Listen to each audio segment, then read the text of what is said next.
Welcome to UK Stories, Episode 2.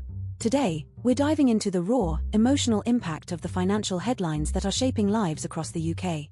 These aren't just statistics, they're the stories of real people, their struggles, and their moments of profound fear and resilience. And Kate, these stories really hit home, don't they? They remind us that behind every news report, there's a family, an individual, making impossible choices. Absolutely, Mark. And our first story today really brings that home. Imagine signing the biggest financial commitment of your life, only for the numbers to change overnight, drastically. Oh, that's a nightmare scenario. It is. This is what happened to Chloe and Liam, a young couple from Bristol, both in their late 20s. They'd been saving for years, scrimping and saving every penny, dreaming of their first home together. They found this perfect little two-bedroom terrace in Bedminster, a bit of a fixer-upper, but it had a garden, and it felt like the 1 star. The dream. I remember that feeling. Exactly. They'd had their offer accepted, celebrated with their families, and then, the mortgage application was approved. They were on a fixed-rate deal, thought they were set. Completion was just 2 weeks away. They'd picked out paint colors, started looking at furniture. They were so close. So close. And then what happened? Then, the news broke. The headlines, like the one we saw just days ago, talking about lenders hiking rates, withdrawing products. War in the Middle East causing this massive uncertainty in the markets. Chloe told me it felt like the world just stopped. Their mortgage advisor called, almost apologetic, to say that their fixed-rate offer, the one they'd signed, was being pulled. What? That's just brutal. You'd think once it's agreed, it's agreed. You would, wouldn't you? But with the market volatility, lenders were just scrambling to protect themselves. So, they were offered a new deal. But this new deal, Mark, would add almost £800 a year to their repayments. £800. Just like that. £800 a year? That's like 65 quid a month. For a young couple just starting out, that's a huge chunk. That could be their food budget, or their transport. It was their buffer. Chloe said they'd budgeted to the penny, factored in renovations, legal fees, the rising cost of living. That extra £65 a month wasn't just an inconvenience, it meant cutting into their already tight budget, delaying the renovations they needed to do, maybe even struggling to pay for essentials. So what did they do? Did they have to pull out? They seriously considered it. Chloe said they spent 2 days just staring at each other, tears, shouting, just pure panic. They loved the house, but could they truly afford it now? Could they risk stretching themselves so thin? Liam was furious, felt like they'd been cheated. Chloe just felt this overwhelming sense of despair, like their dream was slipping away through no fault of their own. That must have been terrifying. After all that work, all that saving. She said it felt like a cruel joke. In the end, they went back to their parents. Both sets of parents offered to chip in a small amount each month, just to bridge that gap for the first year. It's not ideal, and Chloe said it felt like a failure, having to ask for help, but it was either that or lose the house they'd fallen in love with. So they did go ahead? Yes, they did. But Chloe told me they're not celebrating. They're walking on eggshells. Every time she hears about interest rates or market uncertainty, her stomach drops. It's not the joyful start to home ownership they imagined. It's a constant worry, a reminder of how quickly things can change, and how vulnerable we all are to forces far beyond our control. Wow. That's a tough start to their journey. My heart really goes out to them. Kate, our next one is a story I couldn't stop thinking about because it highlights that same vulnerability but from a slightly different angle. For some, the headlines about interest rates aren't just news, they're a countdown to financial breaking point. You're right, Mark. It's that constant dread, isn't it? Exactly. This is Sarah from Leeds. She's a part-time nurse, 43 years old, and a single mum to 2 kids, a teenager and a 10-year-old. Her mortgage is on a variable rate, and she's already been stretched thin by the cost of living crisis, the last few rate hikes. Every penny is accounted for. I can only imagine. Nursing is tough work, and managing a household on one income, especially with kids. It's a relentless balancing act. Sarah told me she spends most evenings with a spreadsheet open, trying to figure out how to make ends meet.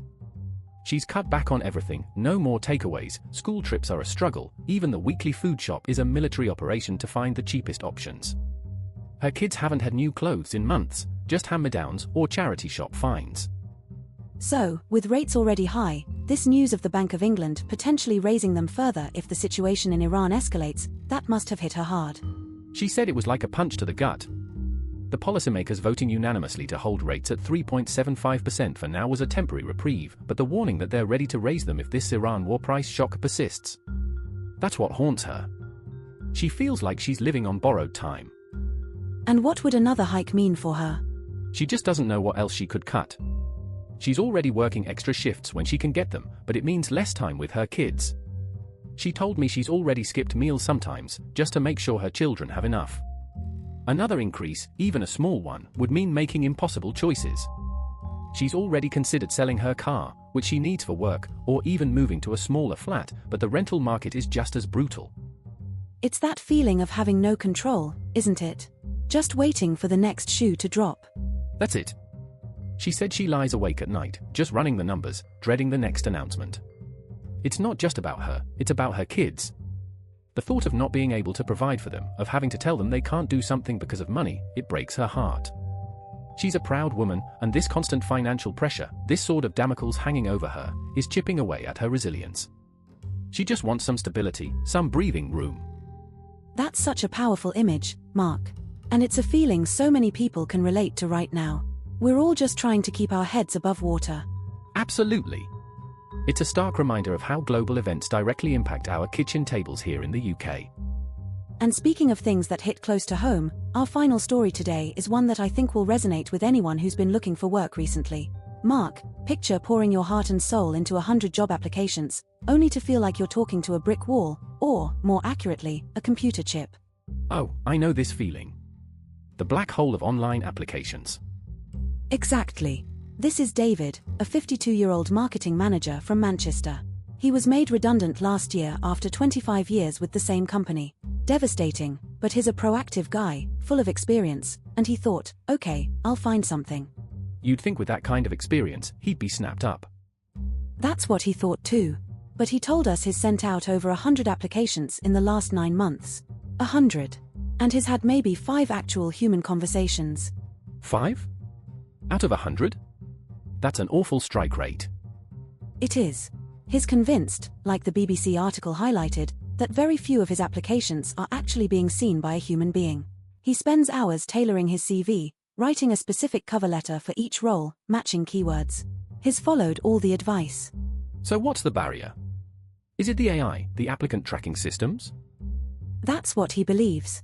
He'll get automated rejection emails, sometimes within minutes of applying. Or he'll get invited to these online video interviews, but they're not with a person. They're recorded. You answer questions, and the AI analyses your tone of voice, your facial expressions, your keywords. That sounds incredibly dehumanizing. Like a test.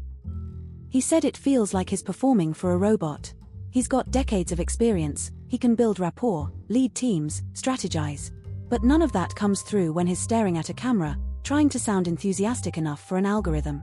He feels like his personality, his genuine skills, are being completely overlooked. It's a whole new skill set, isn't it? How to get past the digital gatekeepers. It is. He's even paid for a CV rewrite service, thinking maybe his CV wasn't AI-friendly enough. He's watched YouTube videos on how to beat the algorithms, how to speak to a camera for an AI interview. He's adapted, he's tried. But the rejections keep coming. So, what's the impact on him, personally? Beyond the financial stress of not working. He told us it's completely eroded his confidence. He's started to doubt himself, his abilities. He wonders if he's just too old for the modern job market, if his experience is now a hindrance rather than an asset. He feels invisible. He used to be so passionate about his work, and now he feels like a commodity being processed by a machine. That's really heartbreaking. To feel like you're not even being given a fair shot, that a computer is making the decision before a human even gets to see you. Exactly. His turning point actually came last week. He got another automated rejection, and he just snapped. He decided he was done with the traditional online application process for a while. He's now focusing on networking, reaching out to old contacts, trying to find opportunities through direct referrals, anything that gets him in front of a human being. That's a smart move. Bypassing the system. He hopes so. He said it's a gamble, but he'd rather spend his time building real connections than trying to guess what an algorithm wants to hear. It's a fight for human connection in an increasingly automated world. That's a really powerful point to end on, Kate. These stories are a stark reminder of the challenges people are facing right now. They really are. And these aren't isolated incidents. These are the narratives unfolding in homes across the country, every single day. That's UK Stories for today. These stories are inspired by real events, proof that real people face real financial battles every day, and some of them win. Subscribe, leave a comment, and we'll see you next time.